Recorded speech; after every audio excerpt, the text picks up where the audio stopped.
Hey, it's Chris. On my iPhone is the most controversial case I've ever talked about on the channel. About 5 months ago, I published a video on the Essentialist, that's what I'm calling it anyways, Arc Pulse iPhone case. And wow, did it cause a stir. People have some really strong opinions on this thing. Because of those strong opinions, today I want to give you a follow-up because I'm still using it on my case. You can see it's here. It has never left my iPhone since that original video. And the very fact that I'm still using it on my iPhone after all this time says a lot in and of itself, I think. You know what else says a lot? My new wallpaper packs, which I'm gonna link up down in the description, or you can just go to aiartwalls.com and check out all the cool new packs there. But as you're looking at the screen, you can tell, you can barely notice that there's a case on the iPhone, and that, in a nutshell, is what I love. You know, I can see people wondering, well, what keeps it on? How does it stay on? Because there's not much to it. You know, what keeps it from falling off? Well, I can tell you for a fact, this is hard to get off on purpose. Like if I wanted to pry this off,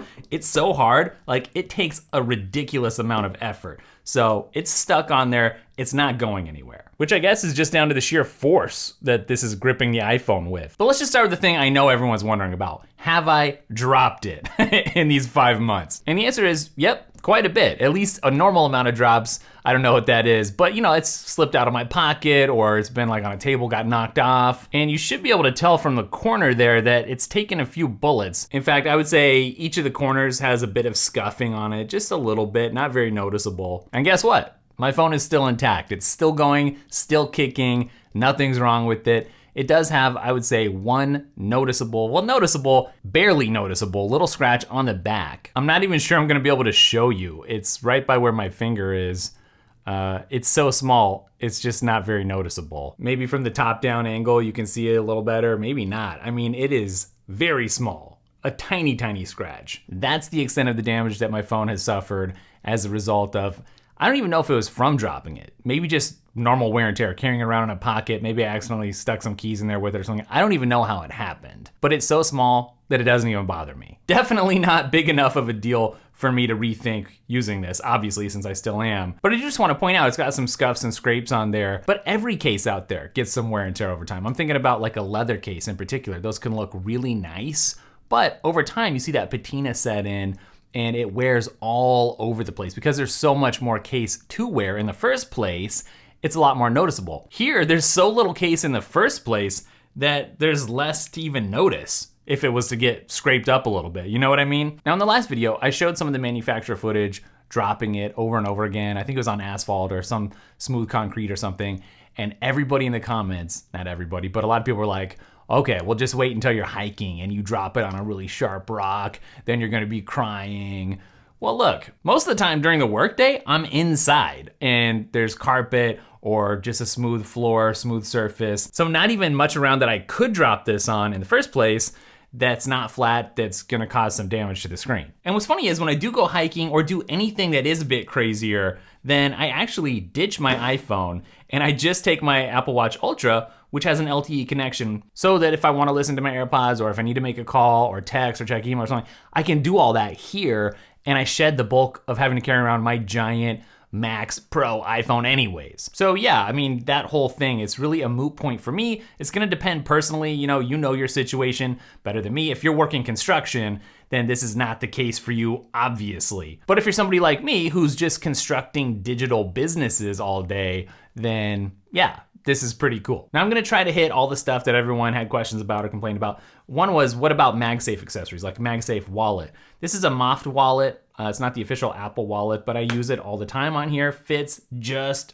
perfectly, literally. And this of course is on my 14 Pro Max, so I can't talk about any other iPhone models, but on the 14 Pro Max, fits like a glove. Now in a minute, I wanna talk about all the different options and why I went with this and I'm still going with this over like a bulkier case or no case at all, or just a skin, etc., etc., etc. But first I wanna talk about some things that have never gotten old with the Arc Plus. Number one, it's really unique. I love how unique it is. I never run into anybody else when I'm even at an Apple event, right? At Apple headquarters. Nobody else has this case that I've run into, and especially not around town. So the uniqueness is like the number one thing that I love. The other thing I love about this is that it's a conversation starter, whether people love it or hate it, and usually it's one of the two because nobody doesn't have an opinion about this when they see it. It's nice, I can pull it out of the pocket, I know someone's gonna say something about it like, oh, it's a bikini for the iPhone, it's like iPhone underwear, and just like that, we're off to the races. Now, one of the things that's great about this setup is that it feels great. The grip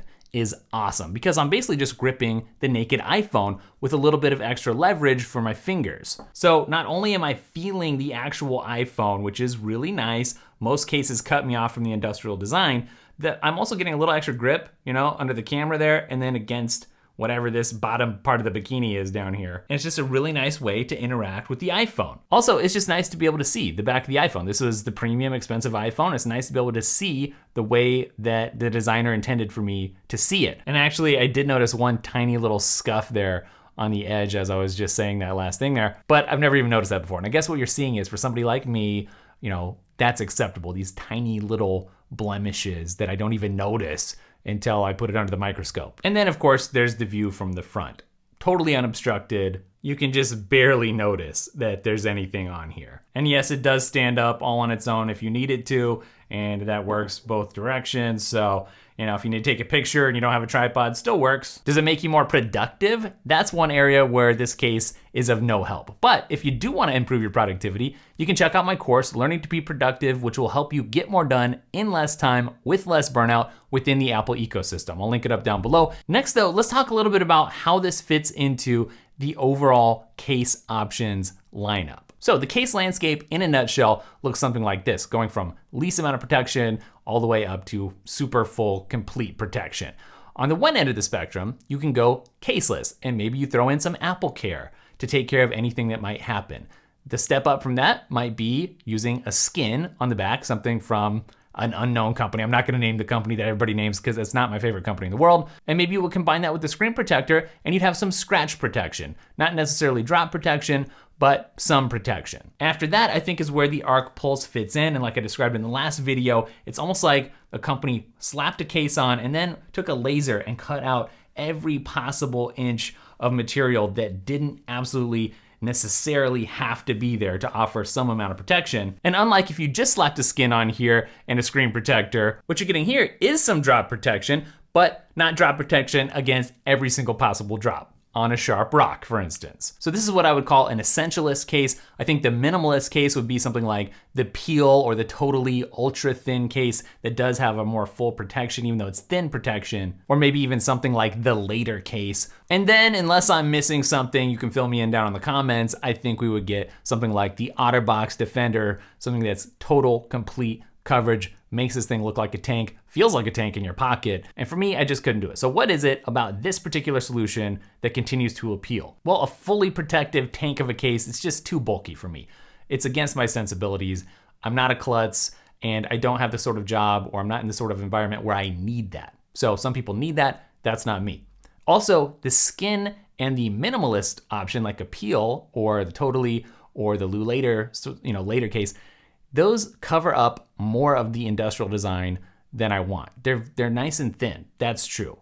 And they do offer some protection, that's true. But I want to see and interact with as directly as possible my iPhone. Now that being the case, why don't I just have a naked iPhone then? Why do I have to slap the bikini on? Well, for me, it comes back to that uniqueness thing. I actually do like the style here, which blows some people's minds because some people think it's so ugly. I get it, subjective, people have different opinions, but I love that uniqueness. This looks so unique. Everybody out there has the same basic iPhone design underlying their case. Or if they have no case, then it's just the iPhone. So many iPhone owners out there, so few that have the Arc Pulse. That's what I really like. Now, I'm not associated with the company that makes this case. They didn't pay me for my opinion or anything like that. This is not sponsored. And I see some of the feedback from the first video that I made that has about 500,000 views on it. And some people said it took a long time for them to get their order. And other people said the customer service wasn't very happy. So I want to address that in a second. But first, I just have to say, if you own a business or if you do anything business related and you're not using Jasper, I don't think you're doing it right. ChatGPT is powerful. It does have plugins, and there's some other really interesting AI startups out there. But Jasper is specifically focused on business people, business users, marketing, and that really makes a huge difference. The brand voice feature is amazing. I've been using Jasper for so long. I know that the team is dedicated to making this product as awesome as possible. And in the AI space, if you're gonna pay for a product that's really actually gonna be crucial and help you in your business, it's nice to know that you can trust a team to always stay on top of the latest trends and to know that the product isn't just gonna disappear in a month or two like so many AI apps do. They come and go, or they're just a ChatGPT wrapper. Jasper is different. It is for business, so you have to check it out.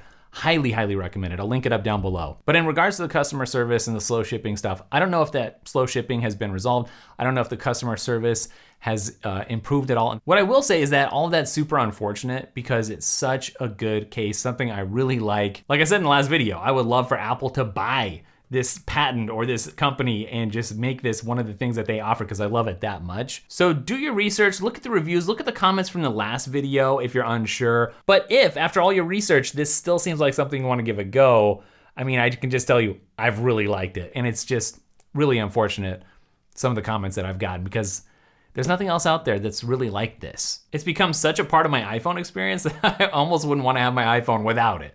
I've gotten really attached to it. If you have any other questions, feel free to put them in the comments. I'll try to get those answered at least for the first couple days while the video is up. Then it gets kind of crazy after that. Also, a few reminders, check out the newsletter if you want to get a few free wallpapers. The only place to do that is in the newsletter. So just for that little tidbit, you benefited from watching this whole video, right? And not skipping out early. Otherwise, I'm really excited about the new wallpaper pack, some really good stuff, lots of great demo images for you to check out. So do that. Check out the course. The feedback has been fantastic. Can't wait to get those new updates out there, which are free. So if you've already bought the course, you don't have to worry about it. You're gonna get those updates.